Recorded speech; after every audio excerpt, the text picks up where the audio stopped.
వనపర్వము లేదా అరణ్య పర్వము మహాభారతం ఇతిహాసంలోని 3వ భాగము. సంస్కృతమూలం వ్యాసుడు రచించాడు. ఆంధ్ర మహాభారతంలో కొంత భాగాన్ని నన్నయ అనువదించాడు. నన్నయ మరణించడం వలన అది అసంపూర్తిగా ఉండిపోయింది. సుమారు 200 ఏండ్ల తరువాత అరణ్య పర్వ శేషాన్ని ఎర్న తెలుగులోనికి అనువదించాడు. సభాపర్వంలో భంగపడిన పాండవులు జూద నియమానుసారం 12 సంవత్సరాలు అరణ్యవాసం చేయడం ఈ పర్వంలో ముఖ్య కథాంశం. ప్రథమాశ్వాసం. ఆ ప్రకారం పాండవులు ఆయుధాలతో ద్రౌపది వెంటరాగా అరణ్వానికి బయలుదేరి ఉత్తర దిక్కుగా ప్రయాణం సాగించారు. వారి వెంట వారి సేవకులు 14,000 రథాలతో తరలి వెళ్లారు. వారి వెంట సుభద్ర, అభిమన్యుడు, ఉపపాండవులు వెళ్లారు. ఆ దృశ్యాన్ని చూసి పురజనులు ఎక్కడో ఉన్న పాండవులను పిలిపించి జూదం ఆడించి సర్వస్వం హరించి అడవులకు పంపడం భావ్యమా అనుకుని కంట తడి పెట్టారు. భీష్ముడు, ద్రోణుడు, కృపాచార్యుడు, విదురుడు కరులైన దుర్యోధనాదులను ఎందుకు ఆపలేదు? ఇక్కడ ధర్మం ఎక్కడుంది? కనుక మేము మీతో అరణ్యాలకు వస్తాము అని పౌరులు పాండవుల వెంట బయలుదేరారు. ధర్మరాజు ఆయేలారా, మీరు మా పట్ల చూపిస్తున్న అభిమానానికి కృతజ్ఞులము. మీరు ఈ వనక్లేశం భరించలేరు. మీరు మా వెంట వద్దు, మరలి పొండి అన్నాడు. ధర్మరాజు మన్నించి పౌరులు వెనుకకు మరలి వెళ్లారు. తరువాత వారు గంగా తీరం చేరారు. కాని వారి వెంట నిత్యాగ్నిహోత్రులు వారి శిష్యులు వచ్చి చేరారు. ధర్మరాజు, బ్రాహ్మణోత్తములారా, మీరు పూజ్యులు. మేము అడవులలో కందమూలములు తింటూ బ్రతకాలి. మీరు మా వెంట కష్టపడటం ఎందుకు? మరలి వెళ్ళండి అన్నాడు. అందుకు వారు, అయ్యా, మీరు లేక మేము బ్రతుక జాలము, మీ వలె మేము కందమూలాలు తింటూ ఉంటాము. మా ఆహారం మేము సంపాదించుకుంటాము. మీరు లేని హస్తినలో మేము ఉండజాలము అన్నారు. అది చూసిన ధర్మరాజు దుఃఖిస్తూ, మంచి భోజనం తినే వీరు కందమూలాలను ఎలా తినగలరు అన్నాడు. అది విని శౌనకుడు, ధర్మరాజా, ఇందుకు ఇంత చింతించతగున? వివేకులు ఎందుకు దుఃఖించరు? వికలురు కారు. ఈ బంధాలు తాత్కాలికాలు కనుక కలత చెందవద్దు. బంధం వలన అభిమానం, అభిమానం వలన కోరిక, కోరిక వలన కోపం, దాని వలన ఆశ పుడతాయి. ఆశ సమస్త దోషాలకు మూలం కనుక ఆశను వదిలిపెట్టు. ధనం మీద కోరిక కలవాడు పతనమవుతాడు. ధనవంతుని చుట్టూ బంధువులు చేరి అతనిని పీడించి ధనాన్ని హరిస్తారు. ధనం వలన గర్వం, అహంకారం, భయం కలుగుతాయి. కనుక ధనార్జనకు పాల్పడవద్దు. తామరాకు మీద నీటి బొట్టులా ఉండు అని హితవు చెప్పాడు. అందుకు ధర్మరాజు, అయ్యా, ధనం నా కోసం కాదు. ఈ బ్రాహ్మణులకు భోజనం పెట్టాలి కదా. వారు మా అతిథులు. గృహస్థుకు అతిథి పూజ పరమ ధర్మం కదా. ఆర్తునకు శయ్య, భయంతో ఉన్నవాడికి శరణు, అలసిన వాడికి ఆసనం కూర్చడం గృహస్థు ధర్మం. తన కోసం మాత్రం వండుకొని తినడం పాపం. కనుక అతిథి సత్కారం చేయడం నా ధర్మం అన్నాడు. అందుకు శౌనకుడు, ధర్మరాజా, ఇంద్రియాలు సుఖాలను కోరతాయి. ఎంతటి జ్ఞానులకైనా ఇంద్రియాలు లొంగవు. ఇంద్రియ సుఖాలకు లోబడి దేహదారులు సంసార చక్రంలో పడి తిరుగుతుంటారు. కానీ మహనీయులు ప్రేమ, అసూయలను వదలడం, చక్కని చిత్తవృత్తిని అలవరచుకోవడం, ఇంద్రియాలను వశపరచుకోవడం, తనకు నచ్చిన దీక్షను స్వీకరించడం, గురువులను సేవించడం, నియమంగా ఆహారం తినడం, విద్యను అభ్యసించడం, ఫలితం మీద ఆశ లేకుండా పనులు చేయడం అనే నియమాలను ఆచరించే వారు సంసార బంధాలను అధిగమిస్తారు. కనుక ధర్మరాజా, నీవు కూడా గురుసేవ, పెద్దలు చెప్పినది వినడం, విన్నదానిని అర్థం చేసుకోవడం, అర్థం చేసుకున్నదానిని మనసులో నిలుపుకోవడం, అవసరమైన దానిని ఆచరించడం, అవసరం లేని దానిని వదిలివేయడం, వీటిని ఆచరించు. వసువులు, రుద్రులు, ఆదిత్యులు తపస్సు చేసి ఐశ్వర్యాన్ని పొందారు. కనుక తపస్సు చేసి నీ కోరికలు తీర్చుకో అన్నాడు. ధర్మరాజు ధౌమ్యుడితో, అయ్యా, ఇదేమో అడవి. బ్రాహ్మణులు మా మాట వినరు. వీరికి మేము ఆహారం ఎలా సమకూర్చగలను అని అడిగాడు. ధౌమ్యుడు ధర్మరాజుతో, ధర్మరాజా, జీవకోటికి ఆహారాన్ని, నీటిని ప్రసాదించేది సూర్యుడు. కనుక నీవు సూర్యుని ప్రార్థించి నీ కోరిక నెరవేర్చుకో అని చెప్పి ధర్మరాజుకు 108 ఆదిత్య నామాలు అర్థంతో సహా ఉపదేశించాడు. ధర్మరాజు నిష్ఠతో సూర్యుని పూజించాడు. సూర్యుడు ప్రత్యక్షమై ధర్మరాజుకు ఒక రాగి పాత్రను ఇచ్చి, ధర్మరాజా, ఈ 12 ఏళ్ళు అరణ్యవాసంలో మీరు అడవిలో సేకరించిన కందమూలాలు, ఫలాలు మీ భార్య ద్రౌపదిచే వండించిన అది 4 విధములైన వంటకములుగా ఏర్పడతాయి. అవి ఎప్పటికీ అక్షయంగా ఉంటాయి అని వరం ఇచ్చి వెళ్ళిపోయాడు. హస్తినాపురం. హస్తినాపురంలో ధృతరాష్ట్రుడు విదురునితో, విదురా, పాండవులు ఏమి చేస్తుంటారు అని అడిగాడు. దానికి విదురుడు, పాండవులు దైవసంభూతులు. జూదం వలన అన్నదమ్ములకు వైరం వస్తుందని చెప్పాను. నీవు వినలేదు. ఇప్పటికైనా నా మాట విని పాండవులను పిలిపించి వారి రాజ్యం వారికి ఇచ్చి ధర్మం నిలబెట్టు. కర్ణుడు శకుని మాటలు విని చెడు పనులు చేసే నీ కొడుకుని సుయోధనుని విడిచిపెట్టు. ద్రౌపదికి, భీమునికి దుశ్శాసనునితో క్షమానలు చెప్పించు అన్నాడు. ఆ మాటలకు ధృతరాష్ట్రుడికి కోపం వచ్చి సుయోధనుడు నా కన్న కొడుకు వాడిని నేను ఎలా వదలను? నీకు నా కొడుకులంటే పడదు. వారు ఉన్నతులైతే సహించలేవు. నీ సాయం నాకు అక్కరలేదు. నీవు పాండవుల దగ్గరికే వెళతావో ఇంకెక్కడి వెళతావో నీ ఇష్టం అన్నాడు. వెంటనే విదురుడు కామ్యక వనంలో ఉన్న పాండవుల వద్దకు వెళ్ళాడు. ధర్మరాజు తన పెదనాన్న గురించి అడిగాడు. విదురుడు జరిగినది చెప్పాడు. ధృతరాష్ట్రునికి విదురుడు పాండవుల వద్ద ఉన్నాడని తెలిసింది. విదురుని విడిచి ఉండలేక విదురుని కొరకు సంజయుని పంపాడు. సంజయుడు కామ్యకవనం వెళ్లి విదురునికి నచ్చచెప్పి తీసుకువచ్చాడు. ధృతరాష్ట్రుడు విదురా, నీవు నీతిమంతుడవు, నాకు బుద్ధి లేదు, అందుకే నిన్ను వెళ్ళగొట్టాను, నన్ను క్షమించు అన్నాడు. విదురుడు ధృతరాష్ట్ర, నీవు నీ కొడుకులు ధర్మం తప్పి నడుస్తున్నప్పుడు మీకు ధర్మం చెప్పడం నా ధర్మం. మహాపరాక్రమవంతులైన పాండవులతో వైరం మంచిది కాదు అన్నాడు. విదురుడు తిరిగి రావడం దుర్యోధనుడికి నచ్చలేదు. కర్ణ, శకుని, దుశ్శాసనులతో చర్చిస్తూ పాండవుల దగ్గరకు వెళ్లిన విదురుడు మరల వచ్చాడు. మనకు మంత్రి అయ్యాడు. ఒకవేళ విదురుడు, ధృతరాష్ట్రుడు కలిసి పాండవులను తిరిగి రమ్మంటే ఏమి చేయాలి అన్నాడు. శకుని సత్యసంధులైన పాండవులు ఎట్టి పరిస్థితిలో తిరిగి రారు. ఆ భయం నీకు వద్దు అన్నాడు. కర్ణుడు ఈ అదను చూసుకుని వారి మీద యుద్ధం చేసి వారిని హతమారుస్తాము. శత్రుశేషం లేకుండా చేద్దాం అన్నాడు. కర్ణుని మాట విని దుర్యోధనుడు సేనలను సమీకరిస్తున్నాడు. పాండవులపై యుద్ధానికి సన్నద్ధం అయ్యాడు. ఇది తెలిసి వ్యాసుడు ధృతరాష్ట్రుని వద్దకు వచ్చి నీ కుమారుడు పాండవుల మీదకు యుద్ధానికి వెళుతున్నాడు. పాండవుల అరణ్య, అజ్ఞాతవాసం తరువాత ఎలాగూ యుద్ధం తప్పదు, తొందరెందుకు అన్నాడు.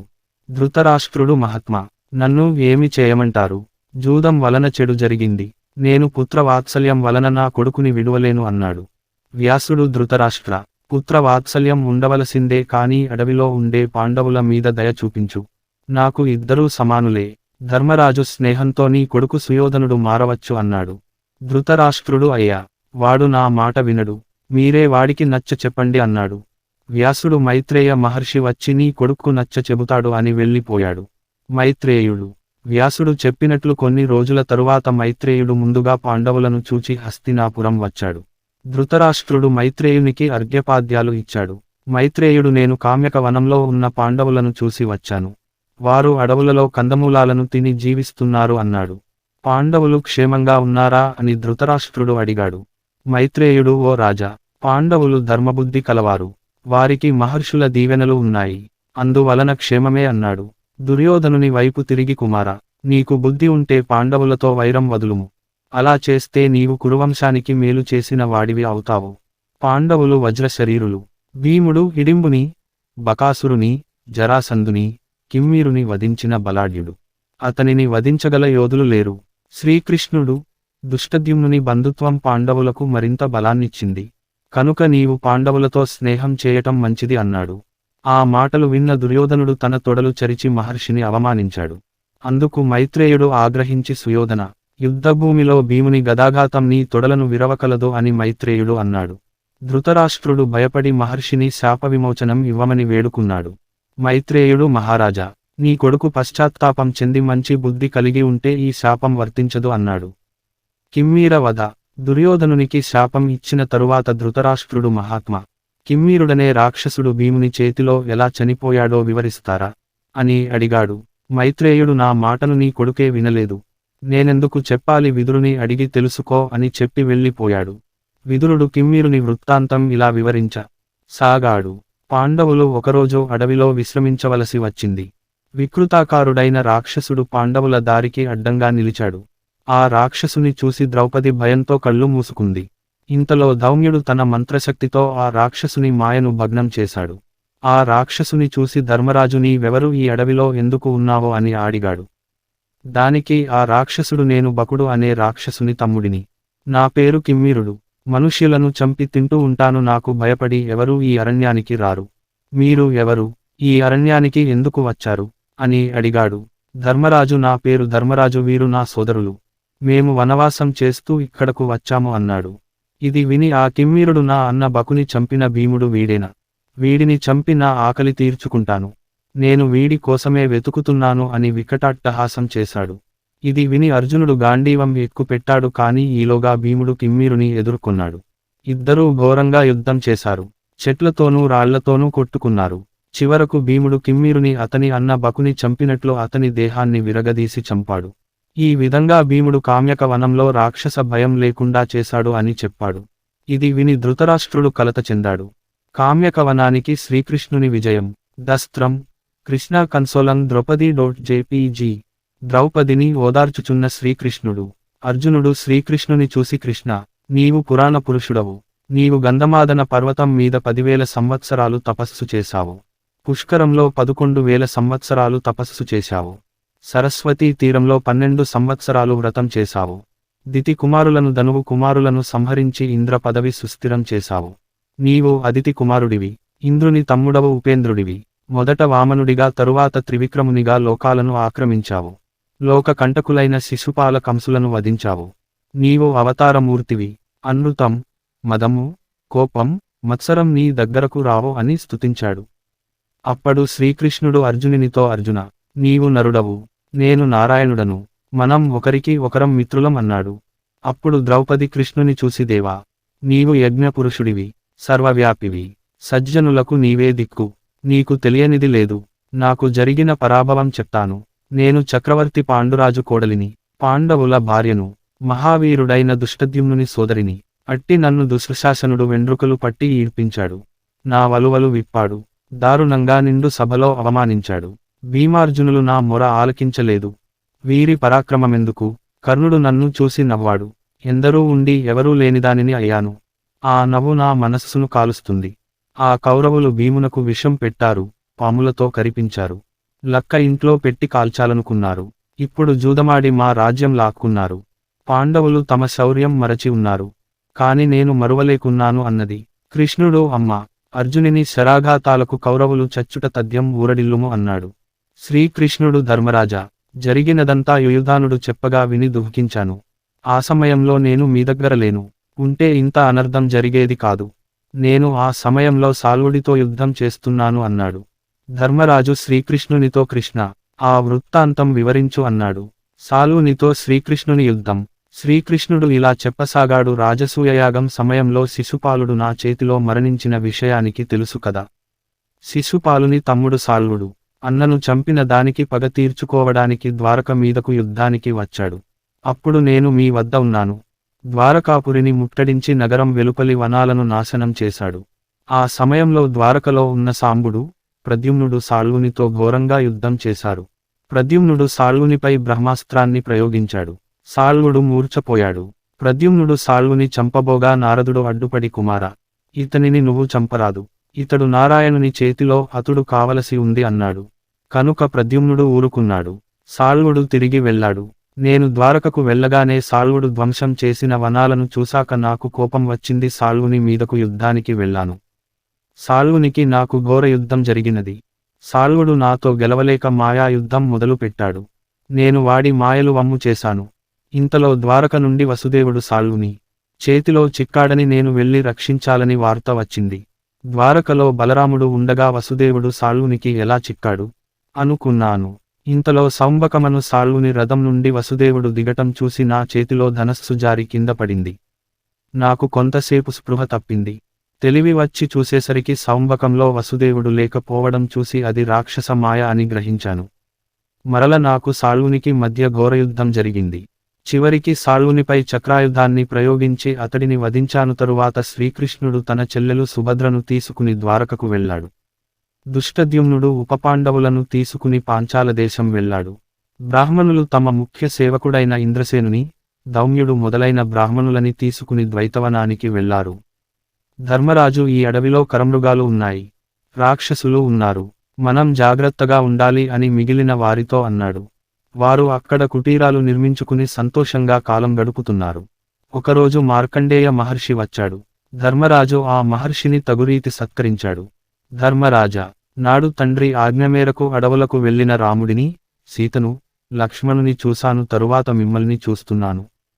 పూర్వపు రాజులైన సగరుడు, నలుడు, భరతుడు, యయాతి, వైన్యుడు, నభాగుడు మొదలైన వారు సత్య ధర్మాలు పాటించు ఉత్తమ లోకాలు పొందారు.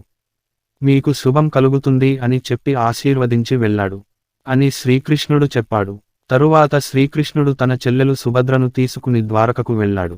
దుష్టద్యుమ్నుడు ఉపపాండవులను తీసుకుని పాంచాల దేశం వెళ్ళాడు. బ్రాహ్మణులు తమ ముఖ్య సేవకుడైన ఇంద్రసేనుని, దౌమ్యుడు మొదలైన బ్రాహ్మణులని తీసుకుని ద్వైతవనానికి వెళ్లారు.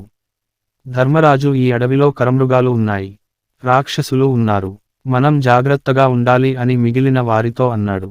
వారు అక్కడ కుటీరాలు నిర్మించుకుని సంతోషంగా కాలం గడుపుతున్నారు. ఒకరోజు మార్కండేయ మహర్షి వచ్చాడు. ధర్మరాజు ఆ మహర్షిని తగురీతి సత్కరించాడు. ధర్మరాజా, నాడు తండ్రి ఆజ్ఞ మేరకు అడవులకు వెళ్లిన రాముడిని, సీతను, లక్ష్మణుని చూశాను, తరువాత మిమ్మల్ని చూస్తున్నాను. పూర్వపు రాజులైన సగరుడు, నలుడు, భరతుడు, యయాతి, వైన్యుడు, నభాగుడు మొదలైన వారు సత్య ధర్మాలు పాటించు ఉత్తమ లోకాలు పొందారు. మీకు శుభం కలుగుతుంది అని చెప్పి ఆశీర్వదించి వెళ్ళాడు. ఒకరోజు ద్రౌపది ధర్మరాజుని చూసి, ధృతరాష్ట్రుడు తన కొడుకు మాట విని మిమ్మల్ని రాజ్యం నుండి వెళ్ళగొట్టాడు. కాని అతనికి మీ మీద కోపం పోయిందా? పోదు, ఎందుకంటే అతని హృదయం పాషాణం. తన కొడుకు మిమ్మల్ని నిష్ఠూరంగా మాట్లాడినప్పుడు అతడు వారించలేదు. రాజభోగాలు అనుభవించవలసిన మీరు అడవులలో కష్టాలు పడుతున్నారు. ఇది నేను భరించలేను. ఆ ధృతరాష్ట్రుడు లాగా బ్రహ్మదేవుడు మీకు శత్రువైనాడా ఏమి అని బాధపడి మళ్ళీ నీ ఆజ్ఞానువర్తనులైన నీ తమ్ములు తమ పరాక్రమం విడిచి ఉన్నారు. నాడు సామంతుల కిరీట కాంతులతో ఎర్రబడ్డ మీ పాదాలు నేడు బండరాళ్ల మీద నడచి ఎర్రబడ్డాయి. అనేక బ్రాహ్మణులకు భోజనం పెట్టిన మీరు కందమూలాలు తింటున్నారు. ఇట్టి దుర్దశలో కోపం విడిచి పెట్టడం తగదు కదా. అమిత బలశాలి భీముడు కందమూలాలు తిని చిక్కిపోయాడు. ధనుర్విద్యా పారంగతుడు అర్జునుడు అడవి జంతువుల మధ్య తిరుగుతున్నారు. వారిని చూసి కూడా ఓర్పు వహిస్తున్నారా? క్షమను, తేజస్సును సమయానుకూలంగా ఉపయోగించని రాజు ప్రజల మన్నన పొందజాలడు అనే కథ మన ఇతిహాసంలో ఉంది. పూర్వం బలి చక్రవర్తి క్షమ గొప్పదా, తేజస్సు గొప్పదా అని తన తాత అయిన ప్రహ్లాదుని అడిగాడు. అందుకు ప్రహ్లాదుడు, అన్ని సమయాలలో క్షమ పనికిరాదు. అలాగే సదా ప్రతాపం చూపకూడదు, రెండు సమపాళ్లలో చూపాలి. ఎప్పుడూ క్షమిస్తుంటే సేవకులు పనిచేయరు, యజమానిని గౌరవించరు. ఎక్కువ కర్కశంగా ఉంటే ప్రజా కంటకుడవుతాడు అని ప్రహ్లాదుడు చెప్పాడు. ఒక తప్పు చేస్తే క్షమించవచ్చు, కానీ అదేపనిగా తప్పులు చేస్తున్న కౌరవులను క్షమించవచ్చునా? కనుక ఇది పరాక్రమం, తేజస్సు చూపించవలసిన సమయం అన్నది. అందుకు ధర్మరాజు, ద్రౌపది, కోపం మహాపాపం. కోపం కలవాడు కర్తవ్యం విస్మరిస్తాడు, చంపకూడని వారిని చంపుతాడు. కోపం వదిలినవాడు తేజోవంతుడు అవుతాడు. క్షమ కలవాడికి విజయం సిద్ధిస్తుంది. దుర్యోధనునికి క్షమాగుణం లేదు కనుక అతడు పతనం కాక తప్పదు అన్నాడు. అందుకు ద్రౌపది, ఓ అజాత శత్రువా, నీవు ధర్మంతో వర్ధిల్లుతున్నావు, కానీ క్షమ శత్రువుల వద్ద తగునా? వంచకుల పట్ల వంచనతో ప్రవర్తించాలి. ఓ బ్రహ్మదేవా, నీవు వంచకులకు అభ్యుదయాన్నిచ్చి ధర్మాత్ముల సంపద పోగొడుతున్నావా? వంచకులు నీకు బంధువులు, ధర్మాత్ములు శత్రువులా అని నిర్వేదంతో పలికింది. ధర్మరాజు, ద్రౌపది, నీవు నాస్తికురాలి వలె మాట్లాడుతున్నావు, అది తప్పు కదా. ధర్మాత్ములైన మార్కండేయ, వ్యాస, నారదాది మహామునులు ధర్మాత్ముడనని నన్ను గౌరవిస్తున్నారు. ఇతరులు నా పట్ల అధర్మంగా ప్రవర్తించినా నేను ఎందుకు ధర్మం తప్పాలి? పుణ్యకార్యాలకు ఫలితం లేకుంటే మునిజనాలు వాటిని ఎందుకు ఆచరిస్తారు? నీవు దుష్టద్యుమ్నుడు పుణ్య ఫలమున పుట్టిన వాళ్ళు కదా అన్నాడు. ద్రౌపది, కర్మఫలానికి విధి కారణం కాదు అనే దానిని కాదు, కాని కర్మ చేయడం మానవ ధర్మం కదా. కర్మ ఫల ప్రాప్తికి మనుష్య ప్రయత్నం తరువాత దైవ బలం సమకూరాలి. పురుషుడు సంకల్పించి తరువాత ప్రయత్నం చేయాలి, అప్పుడు దైవం సాయం చేస్తాడు. నువ్వు గింజలో నూనె ఉన్నా, కర్రలో నిప్పు ఉన్నా పురుష ప్రయత్నం లేని ఎడల నూనె రాదు, నిప్పు పుట్టదు కదా. పురుష ప్రయత్నం లేకుండా దైవాన్ని, ధర్మాన్ని నమ్ముకుంటే ఫలితం ఉంటుందా? కనుక మీ తమ్ముల పరాక్రమం ఉపయోగించి లక్ష్యమును నిర్ణయించి ఫలసిద్ధి పొందమని నా ప్రార్థన అన్నది. భీముని ఆవేదన. ద్రౌపది మాటలకు భీమసేనుడు వంతపాడాడు. అన్నయ్య, రాజ్యం మన తండ్రి తాతలది, దానిని నీవు అన్యుల పరం చేసి ఇక్కడ ధర్మవచనాలు పలుకుతున్నావు. చెడ్డవారిని ధర్మబుద్ధితో జయించగలమా? అది సాధ్యమా? పరాక్రమంతో శత్రువులను జయించాలి, కాని ధర్మం ధర్మం అంటూ పలవరించడం తగదు. పరాక్రమం లేని వాడు కృంగిపోవాలి, కాని నీ వంటి వారు కాదు. ఆనాడే శత్రువులను చంపి ఉంటే మనకు ఈ వనవాసం ప్రాప్తించేది కాదు. ఒప్పందాన్ని మీరు అతిక్రమించలేకపోవడం కౌరవులకు చులకన అయింది, అది మన పిరికితనం అనుకుంటున్నారు. నీవు అనుసరిస్తున్న ధర్మం మనకు, మన బంధువర్గాలకు బాధ కలిగిస్తుంది. శత్రువులను జయించడం, ప్రజల భయాన్ని పోగొట్టడం, దానధర్మాలు చేయడం, యజ్ఞయాదులు చేస్తూ బ్రాహ్మణులను పూజించడం క్షత్రియ ధర్మం. కేవలం ధర్మాచరణతో శత్రువులను జయించలేము. మోసాన్ని మోసంతో జయించాలి. ఒప్పందాన్ని పక్కన పెట్టి వాళ్లను జయిద్దాం. రాజులంతా మనకు సాయం చేస్తారు. కౌరవ రాజ్యంలోని ప్రజలు నీ పాలన కోరుకుంటున్నారు అని భీముడన్నాడు. ధర్మరాజు భీమా, నీ మాటలు ధర్మ సమ్మతమే, కానీ నేను సభలో 12 అరణ్యవాసం 7 అజ్ఞాతవాసం చేస్తానని చెప్పాను. క్షణిక సుఖాలకు ఆశించి సత్యాన్ని ధర్మాన్ని విడువను. మనకు మేలు జరిగే వరకు వేచి ఉంటాను అన్నాడు. భీముడు, అన్నయ్య, మృత్యువు ఎప్పుడూ మన వెంట పొంచి ఉంటుంది. ఈ జీవితాలు అశాశ్వతం కనుక శాశ్వతం అనుకుని వేచి ఉండుట తగున. మరణించే ముందు పగ తీర్చుకోవాలి కదా అన్నాడు. శత్రువులపై ప్రతీకారం చేయాలని నా హృదయం తపిస్తుంది. నా తమ్ముల యొక్క ద్రౌపది యొక్క దుఃఖం తీర్చడం కుండా ధర్మం, దయ అంటూ కూర్చోవడం తగున. నీవనుసరించే మార్గం బ్రాహ్మణులకు తగును, కానీ క్షత్రియులకు కాదు. క్షాత్ర ధర్మం ప్రకారం యుద్ధం చేస్తాము. అడవిలో 12 గడపవచ్చు, కానీ జనపదాలలో 12 నెలలు గడపడం అసాధ్యం. జగత్ప్రసిద్ధులమైన మనం దాగుట అసాధ్యం కనుక తిరిగి అరణ్యవాసం అజ్ఞాతవాసం ఇలా ఎన్నాళ్ళు. కనుక ఇప్పటి మన 13 నెలల వనవాసం 13 ఏళ్లుగా భావించడంలో తప్పేమీ లేదు అని భీముడన్నాడు. ధర్మరాజు భీమునితో, భీమా, నీకు పాండిత్యం, పరాక్రమం, దర్పం ఉన్నాయి. కనుక నేను చెప్పేది ఆలోచించు. కౌరవులతో యుద్ధం సామాన్యమైనది కాదు. కనుక బాగా ఆలోచించి నిర్ణయం తీసుకోవాలి. దూకుడు తగదు. అప్పుడే మనకు దైవం అనుకూలిస్తాడు. ధృతరాష్ట్రుని కుమారులు మహావీరులు, పైగా దుర్మార్గులు. వారికి కర్ణుడు, భూరిశ్రవుడు, శల్యుల అండ ఉంది. రాజసూయయంలో మనచేత ఓడింపబడిన రాజులంతా కౌరవ పక్షాన చేరారు. కర్ణుడు మహావీరుడు, కవచకుండలధారి. భీష్ముడు, ద్రోణుడు, కృపాచార్యుల వంటి మహాయోధులకు మనపట్ల విరోధం లేకున్న ధర్మాన్ని అనుసరించి దుర్యోధనుని పక్షాన యుద్ధం చేస్తారు. వారిని ముందుగా జయించి కాని దుర్యోధనుని జయించలేము. కనుక యుద్ధానికి ఇది తగిన సమయం కాదు అని చెబుతుండగా వ్యాసుడు అక్కడకు వచ్చాడు. అర్జునుడు దివ్యాస్త్రాలను సంపాదించుట. ధర్మరాజు వ్యాసుని సాదరంగా ఆహ్వానించి అర్చించాడు. ధర్మరాజా, నీ మనస్సులో ఉన్న చింతను గుర్తించి ఇక్కడకు వచ్చాను. నేను నీకు ప్రతిస్మృతి అనే విద్యను నేర్పిస్తాను. దానిని నీవు అర్జునునకు ఉపదేశించు. దాని ప్రభావంతో అర్జునుడు అధికంగా తపస్సు చేసి దేవతలను మెప్పించి దివ్యాస్త్రాలను సంపాదిస్తాడు. మీరు ఈ అడవిని విడిచి వేరే అడవికి వెళ్ళండి అని చెప్పాడు. వ్యాసుని ఆజ్ఞ ప్రకారం పాండవులు కామ్యక వనానికి వెళ్లారు. ధర్మరాజు ఒకరోజు అర్జునునితో, అర్జున, భీష్ముడు, ద్రోణుడు దివ్యాస్త్ర సంపన్నులు.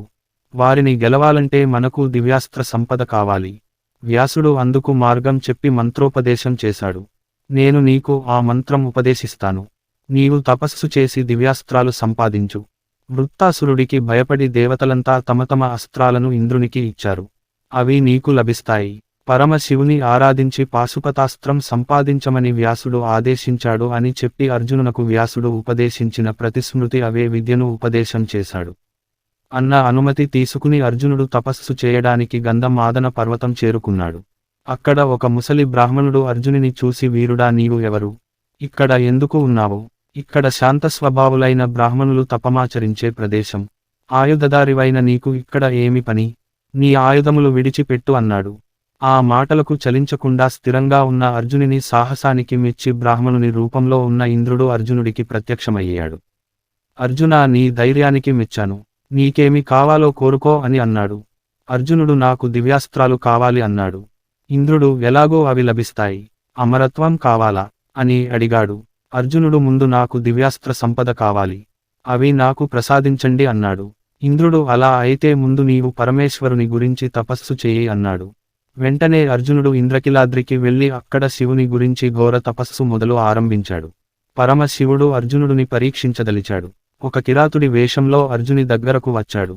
అక్కడ మూకాసురుడు అనే రాక్షసుడు అర్జునుడిని చంపడానికి పంది రూపంలో వచ్చాడు. అర్జునుడు ఆ పందిని బాణంతో కొట్టాడు. అదే సమయంలో కిరాతుని వేషంలో ఉన్న శివుడు కూడా పందిని కొట్టాడు. 2 బాణాలు తగలగానే ఆ పంది ప్రాణాలు వదిలింది. అర్జునుడు కిరాతునితో, నేను కొట్టిన జంతువును నువ్వు ఎందుకు కొట్టావు? వేటలో అలా కొట్టకూడదన్న ధర్మం నీకు తెలియదా అన్నాడు. ముందు నేను కొట్టిన బాణంతో ఆ పంది చనిపోయింది. నువ్వు కొట్టినట్లు చెప్పుకోవడానికి సిగ్గు లేదా? చేవ ఉంటే నాతో యుద్ధానికి రా అన్నాడు శివుడు. అర్జునుడు శివుని మీద బాణవర్షం కురిపించాడు. కానీ శివుడు చలించలేదు. అర్జునునకు ఆశ్చర్యం వేసింది. ఇతను సామాన్యుడు కాదు, దేవేంద్రుడైనా పరమశివుడైనా అయి ఉండాలి అనుకున్నాడు. కాని ఈ ఎరుక నాపై వేసిన బాణాలు నన్ను బాధిస్తున్నాయి. ఇవి దివ్యాస్త్రాల వలె ఉన్నాయి అని మనసులో అనుకున్నాడు. అర్జునుడు వేసే బాణములనన్నీ శివుడు పర్వతం శిలావర్షాన్ని స్వీకరించినట్లు స్వీకరించాడు. అక్షయ తూనిరాలలోని బాణాలు అన్ని అయిపోయాయి. గాంధీవం తీసుకుని కొట్టగా అతని చేతిలోని గాంధీవం అదృశ్యం అయింది. ఖడ్గం తీసుకొని శివుని శిరస్సుపై బలమంతా ప్రయోగించి కొట్టగా ఖడ్గం ముక్కలైపోయింది. చెట్లతోనూ శిలలతోనూ యుద్ధం చేశాడు. అన్నిటినీ శివుడు తనలోనికి తీసుకున్నాడు. ఇక పిడికిళ్లతో శంకరుడిని కొట్టనారంభించాడు. కిరతార్జునులిరువురు భయంకరంగా ద్వంద్వ యుద్ధం చేయసాగారు. కొంతసేపటికి అర్జునుడు శివుని దెబ్బలకు తాళలేని అర్జునుడు మూర్ఛబోయాడు. కాసేపటికి తేరుకుని రక్తసిక్తమైన తన శరీరమును చూసుకుని మట్టితో శివలింగమును చేసి పుష్పములు, మాలలతో పూజించాడు. అప్పుడు పార్థివ లింగంపై తను పూజించిన మాల కిరాతుని శిరస్సుపై కనిపించింది. ఆశ్చర్యపోయిన అర్జునుడు కిరాతకుడే శివుడని గ్రహించి కైమోడ్చి శివునకు నమస్కరిస్తూ అనేక విధాల స్తుతించాడు. పరమశివ, నిన్ను సామాన్యుడిగా ఎంచి నీతో యుద్ధం చేశాను. నా తప్పు మన్నించు అన్నాడు. అంత నిజ రూపంలో ప్రత్యక్షమైన శివుడు అర్జున, నిన్ను క్షమించాను. నీవు సామాన్యుడివి కాదు. పూర్వజన్మలో నువ్వు నరుడు అనే దేవృషివి. ఇదిగో నీ గాంధీవం. ఇంకా ఏదైనా వరం కోరుకో అన్నాడు. అర్జునుడు త్రయంబక, నాకు పాశుపతం అనే అస్త్రం ప్రసాదించు. ఈ లోకంలో బ్రహ్మశిరం, పాశుపతం మహాస్త్రాలు. శత్రు సంహారానికి అవి అవసరం కనుక నాకు వాటిని ప్రసాదించు అన్నాడు. ఈశ్వరుడు సంతోషించి అర్జునుడికి పాశుపతాన్ని మంత్ర, ధ్యాన, జప, హోమపూర్వకంగా పాశుపతాస్త్రం, సంధానం, మోక్షణము, సంహారం సహితంగా అర్జునుడికి ఉపదేశించాడు. శివుడు అర్జునుడితో అర్జున, ఈ పాశుపతాన్ని అల్పులపై ప్రయోగిస్తే జగత్తును నాశనం చేస్తుంది. ఈ దివ్యాస్త్ర ప్రభావంతో నీవు అఖిల లోకాలను జయిస్తావు అని చెప్పి అంతర్ధానం అయ్యాడు. పరమశివుని చూసినందుకు అర్జునుడు సంతోషించాడు. పరమశివుని స్పర్శతో అర్జునుని శరీరం దివ్యకాంతితో ప్రకాశిస్తోంది. ఈ విషయానికి తెలుసుకుని ఇంద్రుడు, కుబేరుడు, యముడు, వరుణుడు, అశ్విని దేవతలతో కలిసి అర్జునుని వద్దకు వచ్చాడు. అర్జునా, నీ పరాక్రమానికి మెచ్చి నీకు వరాలివ్వడానికి వచ్చాము అన్నాడు ఇంద్రుడు. యముడు తన దండాన్ని అర్జునుడికి ఇచ్చాడు.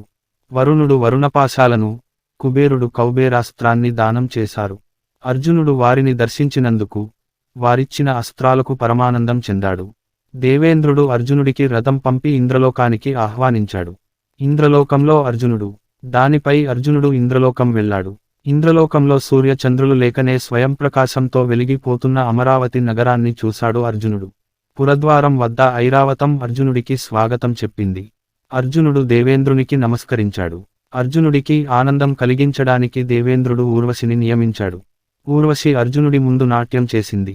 అర్జునుడు ఆమెకు నమస్కరించి, అమ్మా, నా మీద పుత్ర ప్రేమతో నన్ను ఆశీర్వదించడానికి వచ్చావా అంటూ మాతృభావంతో ఊర్వశికి నమస్కరించాడు. అర్జున, నేను నీ పొందు కోసం వచ్చాను. ఇది దేవలోకం, నేను దేవవేశ్యని. మాకు వావివరసలు ఉండవు. నీకు నేను ఏ విధంగా తల్లిని అయ్యాను అన్నది. మా వంశకర్త పురూరవుని భార్యవు నీవు. నా తండ్రి అయిన ఇంద్రునికి పరిచర్యలు చేస్తుంటావు కనుక నీవు నాకు మాతృ సమానురాలివి. స్వేచ్ఛా శృంగారం దోషం, పాపం అన్నాడు. ఊర్వశి కోపించి కోరి వచ్చిన నా కోరిక తీర్చనందుకు భూలోకంలో నపుంసకుడివై ఆడవాళ్ల మధ్య సంచరించు అని శపించి వెళ్ళిపోయింది.